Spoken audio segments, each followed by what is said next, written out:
എന്നാ പിന്നെ ഇത് ഇവിടെ ഇരിക്കും.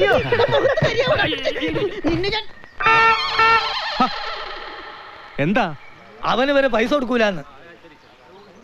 സതീഷ,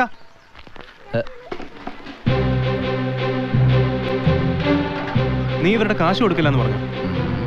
പറഞ്ഞു. എന്തേ? എന്റെ ഭാര്യ വീട്ടുകാരുടെ മുമ്പിലിട്ട് ഇയാൾ എന്നെ നാറ്റിച്ചതും പോരാ, ഇനി ഞാൻ അറിയതിന് കാശും കൂടെ വേണോ? ഓഹോ, മറ്റുള്ളവരുടെ കല്യാണങ്ങളിലൊക്കെ പോയി നീയും കുറെ അലമ്പൊക്കെ കാട്ടിയതല്ലേ, പിന്നെ സ്വന്തം കാര്യം വന്നപ്പോ എന്തിനാ ഒരു മുടന്ത ന്യായം?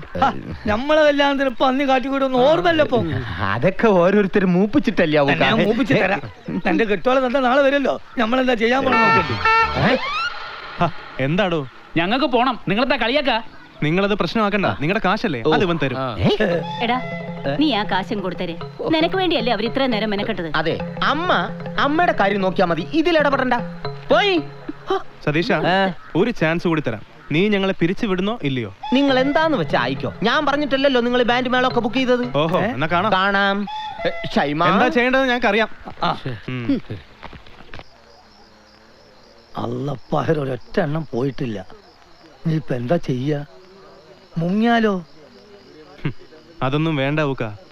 സമയം ഇപ്പൊ എത്ര ആയെന്നറിയോ? അതെ, സമയം കുറെ ആയി ഞങ്ങളെങ്ങനെ ഇരുത്തിയിട്ട്. ഇതിനൊരു തീരുമാനം ഉണ്ടാക്കണം. തീരുമാനമാക്കാം.